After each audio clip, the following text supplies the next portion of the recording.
Have you ever imagined that one day you'll be using your paid time off for bed and not beaches or travel to discover the world? Yes, currently, Americans are cashing in their paid time off for Z and not for jet setting. It's a headline that's blowing up right now, and for good reason. And a fresh survey from AmeriSleep dropped just a couple of days ago. It's painting a pretty exhausted picture of American work life. Turns out a solid 37% of Americans used at least some of their paid time off, PTO, in the past year just to catch up on sleep, rather than booking flights or hotel rooms. That's not a vacation. That's a survival nap. And it's hitting millennials. Hardest 43% of them faced up to burning vacation days on bed staying. And the data collected is of over 1,200 US adults. 37% used their PTO for sleep. And this means most of folks go in for mini recharge but not for reset. And in the millennials, 43% used their PTO to sleep, 35% took vacations, mainly to reset. And the burnout is mainly from the gig economy vibes and the endless Zoom calls.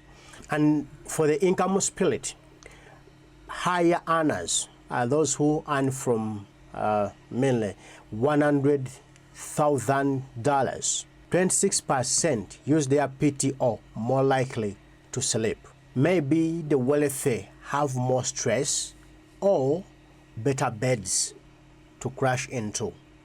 But I think it's because of stress. And then there is sleep tourism trend. This sleep tourism trend is 47% would pay 25% extra for a sleep retreat. And when you try to check to search for wellness travels, they are going up now to 95% in the last 2 years. And people are choosing think quiet resorts over crowded beaches.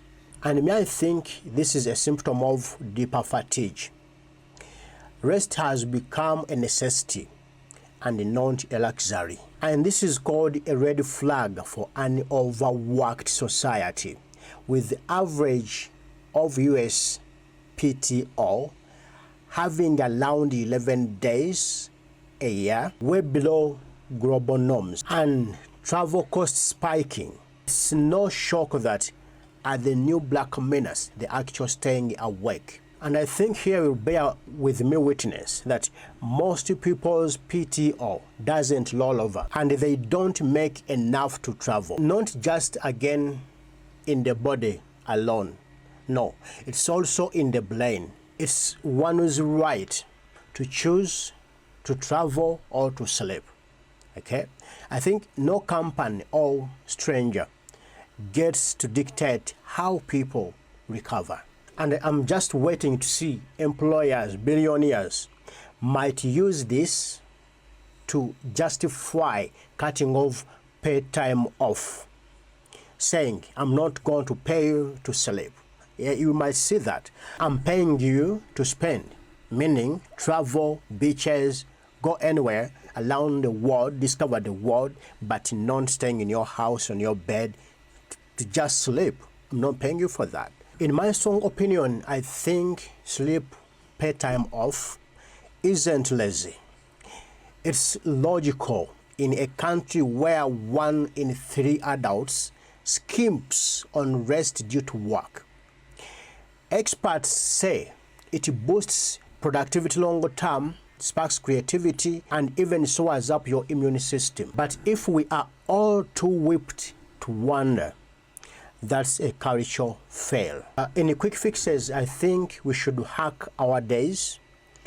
Stock your PTO with the holidays to stretch that 11-day average into 43 vacation stretches in 2026. And bosses should normalize quiet vacations like remote work plus rest and generous policies. I think it's a talent management. And for we workers, the employees, I think we should prioritize even a 2-day sleep being beats zero, or book that sleep spa if you are fancy. But bottom line, in 2025, the real luxury is lodging off with guilt. Now let's meet in the comment section. Tell me, what's your PTO plan? Bed or beach? Give a thumbs up to the video. Do subscribe to the channel so that we go 100 subscribers. God bless.